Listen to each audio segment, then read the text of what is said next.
The story of the Wrigley Company is a story about business, money, and power in America. It shows us how a small idea can become huge. This is not really a story about chewing gum. It is a story about how America makes money. In the late 1800s, America was changing very fast. Railroads were building across the country. Factories were growing. Steel companies were making money. Oil companies were getting powerful. Men like John D. Rockefeller and Andrew Carnegie were creating huge business empires.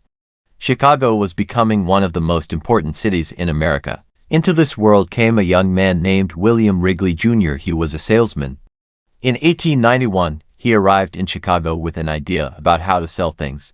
His first product was soap, but he gave people a free bonus gift.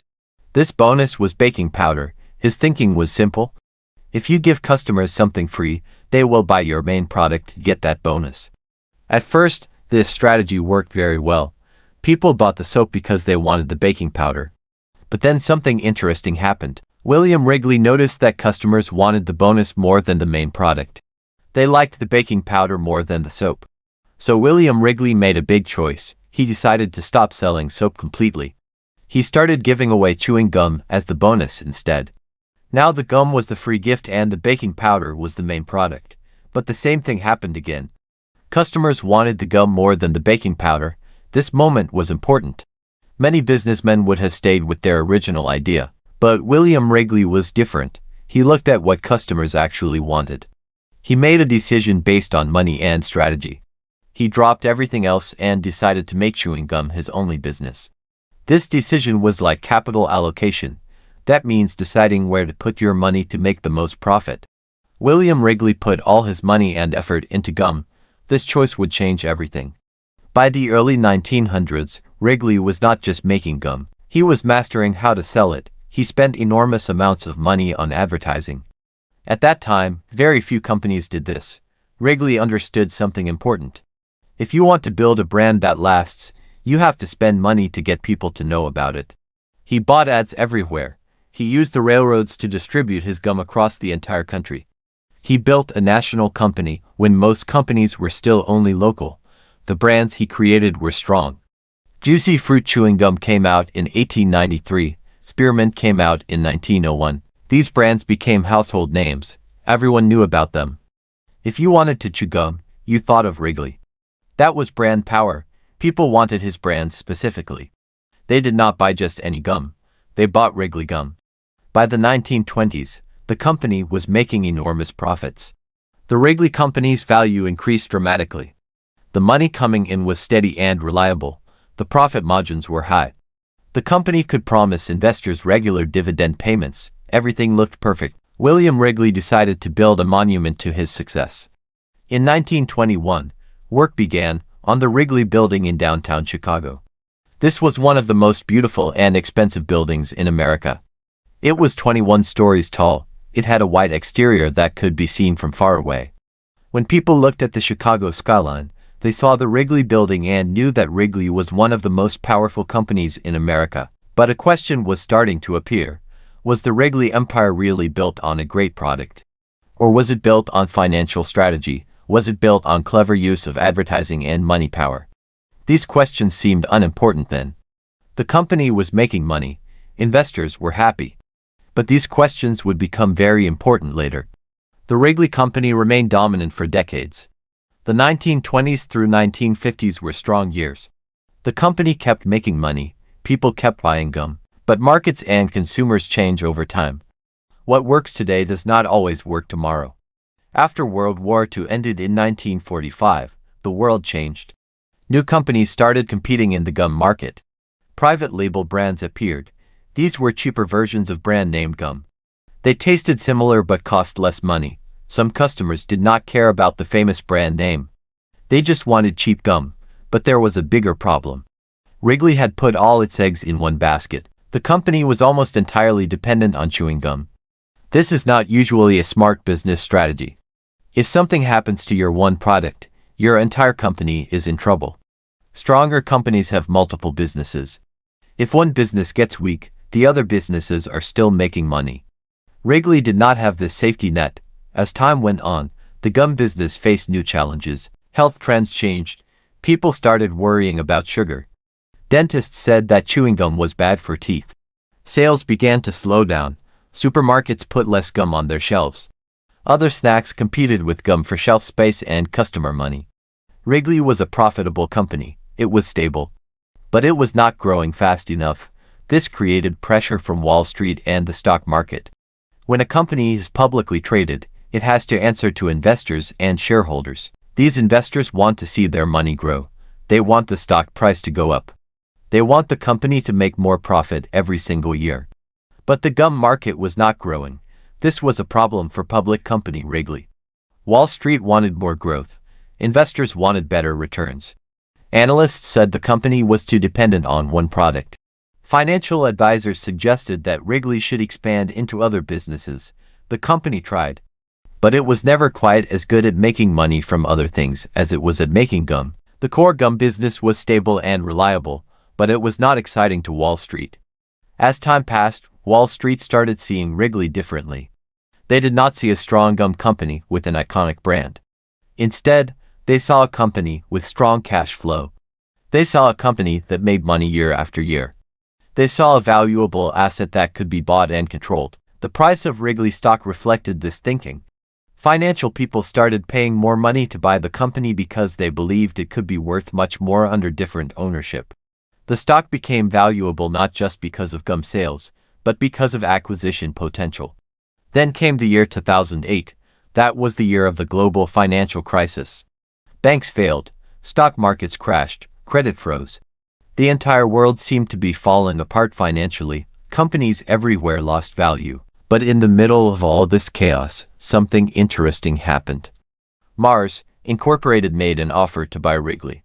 Mars is a huge company that makes candy and pet food. In 2008, Mars offered to buy Wrigley for $23 billion. This seems strange. Why would anyone buy a gum company for that much money when everything was falling apart? The answer is important. During a financial crisis, strong cash flow businesses become even more valuable. During normal times, investors want companies that are growing fast. But during a crisis, investors want safety. They want money that they know will come in. They want stability. Wrigley was exactly this kind of company. It had a strong brand. It had reliable customers. People still bought gum even during a recession. The company would keep making money. Mars, backed by Warren Buffett's Berkshire Hathaway, saw the opportunity. The Wrigley family agreed to sell.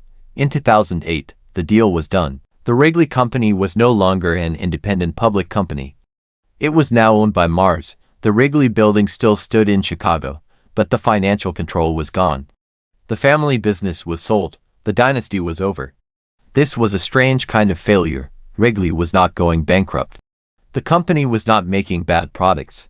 The brand was still strong, but the company lost its independence. It lost its ability to be its own master. It became part of a larger empire. Was this a loss, or was this a smart financial move? This is complicated. The Wrigley family probably made the right choice financially. They got $23 billion. They sold at the right time, during a crisis when buyers were desperate. But for Chicago and for America, something else was lost. Chicago had been a city of independent, family-controlled corporations. The Wrigley Company was one of the last great examples. When Wrigley was sold to Mars, capital centralized. Ownership became more concentrated. Local power shifted to global corporations. This pattern had happened before in American history. John D. Rockefeller's Standard Oil and Andrew Carnegie's Steel Company both lost their independence. But in the modern era, most consolidations happen through acquisition. A larger company buys a smaller company. A family loses control. Capital concentrates in fewer hands. When Wrigley became part of Mars, the incentives changed completely. Before, Wrigley was trying to keep investors happy on Wall Street. Now, Wrigley just had to follow Mars's instructions. Mars had different goals and different strategies. Mars owned many brands. It could decide to invest in Wrigley or neglect it and focus on other brands. The decision was no longer Wrigley's to make. Today, this pattern is everywhere in America. Most brands you know are not owned by their founders or their families. They are owned by large corporations or investment firms. The decisions about these brands are made by people who have no connection to their history. The Wrigley story teaches us important lessons about modern business. First, advertising creates power. When Wrigley spent enormous amounts of money on advertising, it created a financial moat. That means a protection around your business that competitors cannot easily break through. Once everyone knew the Wrigley brand, it was very hard for competitors to take market share. Second, the ability to change and adapt matters. When William Wrigley saw that customers wanted the bonus more than the main product, he changed his entire strategy.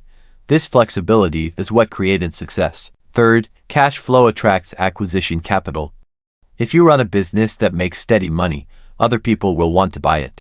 If your business is stable and reliable, it becomes a target during economic uncertainty. Fourth, public markets and private capital have different priorities. When Wrigley was a public company, it had to show growth every quarter. It had to satisfy shareholders. It had to keep the stock price going up. But when Mars bought it, Wrigley no longer had this pressure. Mars cared about control and long-term profit, not quarterly growth.